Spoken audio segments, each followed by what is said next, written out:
अंतर्राष्ट्रीय बाजार में कच्चे तेल की कीमतों में हुए ऐतिहासिक और अप्रत्याशित गिरावट के बावजूद सरकार उसका फायदा आम लोगों तक नहीं दे रही है, ये कांग्रेस पार्टी का आरोप है। दरअसल सोमवार को जिस तरह से अंतर्राष्ट्रीय बाजार में कच्चे तेल की कीमत शून्य से भी नीचे चली गई, प्रति बैरल -37 प्रति बैरल की कीमत चली गई, इसका अर्थ ये होता है कि जो मैन्युफैक्चरिंग कंपनियां हैं वो एक बैरल कच्चे तेल खरीदने पे जो बायर्स है उसको तेल के साथ साथ कच्चे तेल के साथ साथ $37 भी दे रही थी। इसके बावजूद कांग्रेस पार्टी का आरोप है कि भारत सरकार इस स्थिति का फ़ायदा नहीं उठा रही है और भारत सरकार के जो तेल कंपनियां हैं उनके पास स्टोरेज कैपेसिटी है और इसको नहीं खरीदा जा रहा है। दरअसल कांग्रेस पार्टी लगातार इस बात को कह रही है कि लगातार अंतर्राष्ट्रीय बाजार में कच्चे तेल की कीमतों में गिरावट हो रही है और सरकार पिछले 6 साल के दौरान एक्साइज और तमाम जो टैक्सेस है उसके जरिए 20 लाख करोड़ रुपए कमाया है और कोरोना वैश्विक महामारी के दौरान इसका फ़ायदा आम लोगों तक पहुंचना चाहिए, जो सरकार नहीं दे रही है। कांग्रेस पार्टी ने एक बार फिर कहा है कि अगर अंतर्राष्ट्रीय बाजार में $1 प्रति बैरल की गिरावट होती है, इसका सीधा मतलब है कि सरकार 10,000 करोड़ रुपए से ज्यादा कमाती है। पिछले 6 सालों में 20 बार आपने सेंट्रल एक्साइज ड्यूटी बढ़ाई पेट्रोल और डीजल पर। आपने 20 लाख करोड़ अर्जित किया, माफ कीजिएगा 12 बार आपने बढ़ाई और 20 लाख करोड़ रुपए अर्जित किया। ये दूसरा प्रश्न भी बनता है कि आखिर क्या कारण है? आप जो लाभ अर्जित करते हैं उसको आम उपभोक्ता के साथ बांट नहीं सकते, वो राहत आम उपभोक्ता को नहीं दे सकते। चलिए आपने 6 साल में नहीं किया, कोई बात नहीं किया। हम तो बार बार तब भी कहते रहे, अब भी कह रहे हैं। आज जो स्थिति है वो भयावह है। देश के कई कोनों से दिल दहला देने वाली उदाहरण सुनाई देते हैं कि भुखमरी के चलते कोई राख खाकर जी रहा है, कोई मेंढक खाने पे मजबूर हो रहा है। ये क्या स्थिति है? और ऐसी स्थिति में अगर हम ये राहत आम उपभोक्ता को नहीं दें, जो तेल के गिरे हुए दामों की राहत है जो सरकार को मिल रही है, वो हम आम उपभोक्ता, किसान, ट्रांसपोर्टर इनको नहीं दें, तो ये सरकार क्या अपना दायित्व निभा रही है? आज जो आप राहत देंगे वो मुझे, प्रणव जी को, विनीत जी को, संजीव जी को, आप में से किसी को कि तो नहीं मिलेगी ना। ये राहत तो मिल रही है आज किसान को, जिसको हार्वेस्टिंग करना है, अपना सामान मंडी तक ले जाना है। ये राहत मिलेगी उन ट्रांसपोर्टर्स को, जो सप्लाई चेन जो कि चरमरा गई है पिछले 1 महीने से ऊपर, उसको दुरुस्त करने वाले जो ट्रांसपोर्टर हैं, जिनके हाथ में है सामान इधर से उधर ले जाना, खाद्यान्न इधर से उधर ले जाना, सब्जी खेत से मंडी तक लाना, उन सबको ये राहत मिली। आखिर क्या कारण है? सरकार ये राहत नहीं देना चाहती। कल रात एक पूरे विश्व के लिए एक ऐतिहासिक मौका था, एक ऐतिहासिक घड़ी थी। तेल के दामों में एक अप्रत्याशित भी कहेंगे और ऐतिहासिक कमी आई। इतनी कमी कि वो शून्य से भी एक बार तो एक ऐसा क्षण आया कि शून्य से $37 से भी नीचे चला गया, -$37.63।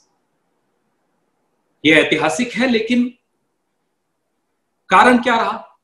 ये अमेरिका में जो कच्चा तेल है उसके खरीदार अभी नहीं है, क्योंकि कोरोना की एक वैश्विक महामारी, जैसा कि प्रणव जी ने बताया, चल रही।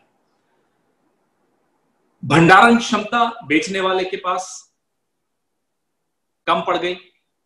प्रोडक्शन आप रोक नहीं सकते, थोड़ा कम कर सकते हो, रोकने ज्यादा भी नहीं कम कर सकते, क्योंकि उसकी भी बहुत सारे परिणाम भुगतने होते हैं जो मैन्युफैक्चरर होता है उसको।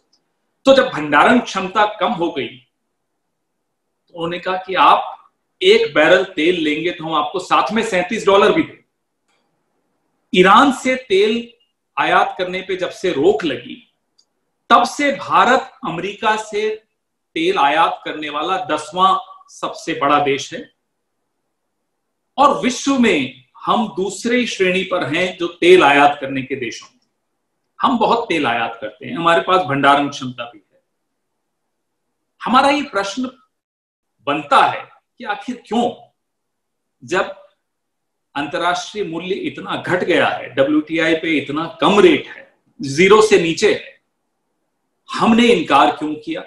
अंतर्राष्ट्रीय बाजार में कच्चे तेल की कीमत नेगेटिव में जाने के बावजूद आज भी दिल्ली में 69 रुपये पेट्रोल प्रति लीटर के हिसाब से बेचा जा रहा है। आप देख सकते हैं कि ठीक पीछे मैं एक पेट्रोल पंप पे हूँ जहाँ पे पेट्रोल की कीमत शो कर रहा है, वो आप देख सकते हैं कि 69 रुपये 59 पैसे पेट्रोल की कीमत है। इसी तरह से अगर आपको हम दिखाएं कि डीजल की कीमत क्या है, डीजल की कीमत भी 62 रुपये प्रति लीटर के हिसाब से है। और सरकार से लोग इसी बात की उम्मीद कर रहे हैं कि जिस तरह से अंतर्राष्ट्रीय बाजार में कच्चे तेल की कीमत नीचे गई है, 0 से भी, 0 से भी नीचे चली गई है, ऐसे में लोगों तक सरकार इसका फ़ायदा पहुंचाए। लेकिन दिल्ली में फ़िलहाल ये स्थिति है कि अभी भी लगभग 70 रुपये के आसपास पेट्रोल और 62 रुपये के आसपास जो है डीजल की कीमत है। लगता है कि 0 से भी नीचे चला गया है। सरकार को इसका फ़ायदा लोगों को देना चाहिए।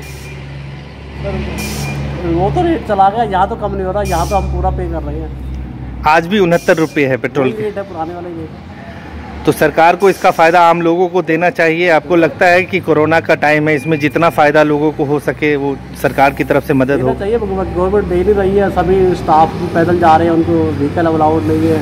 कोई भी डॉक्टर है, पुलिस वाले हैं, मेडिकल स्टाफ है, उनको बस नहीं मिलती है, वो पैदल जाते हैं। हम लोग ही लिफ्ट देते हैं, हम भी मेडिकल स्टाफ में चाहिए इसका फ़ायदा बिल्कुल देना चाहिए सारा। इस टाइम $10 पर बैरल हो गया है इंटरनेशनल मार्केट में, और इस हिसाब से सरकार पूरा फायदा लोगों को दे सकती है, मगर दे नहीं रही। आपको लगता है कि ये कोरोना चल रहा है, वैसे ही लोगों के पास बचत कम है, ऐसे में पेट्रोल के जो लोग काम धंधे बंद हैं, रोटी खाने के लिए कोई जुगाड़ ही नहीं है, ज़बरदस्ती छुप के काम करना पड़ रहा है थोड़ा बहुत। हम जैसे लोगों को, मैं सेलमैन हूँ, थोड़ा बहुत सप्लाई इधर उधर कर आता हूँ, से बच के कुछ रोटी चले, तो रोटी कैसे खाएंगे। तो ऐसे में अगर कम होगा दाम तो इसका फ़ायदा मिलेगा, आपको लगता है?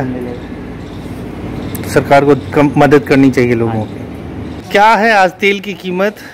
सर जो पहले थी रेट से हमारे यहाँ वही कीमत है, कोई कमी नहीं की गई है? कभी नहीं की गई। यहाँ तो अंतर्राष्ट्रीय बाजार में 0 से भी नीचे चला गया है इसका। हमारे यहाँ पे जो चीज़ आई हुई है, पहले रेट वो सेम रेट है, अभी तो हमारे यहाँ पे नहीं है, रेट कम नहीं है। पहले रेट पे वही सेम रेट है। अच्छा, कितना रेट है आज? 69 रुपये 59 पैसे पेट्रोल है, हाँ, और 62 रुपये 29 पैसे डीजल। कच्चे तेल की कीमत पहली बार 0 से भी नीचे चली गई है। भारत सरकार ईरान से नहीं लेती है तेल, अमेरिका से लेती है। दुनिया के सबसे जो प्रमुख 6 बायर्स है उसमें भारत सरकार है, और भारत सरकार को इस स्थिति का फ़ायदा लेना चाहिए, और इससे जो लाभ मिल रहा है उसको जनता तक पहुंचाना चाहिए। अजय झा, गो न्यूज़, दिल्ली।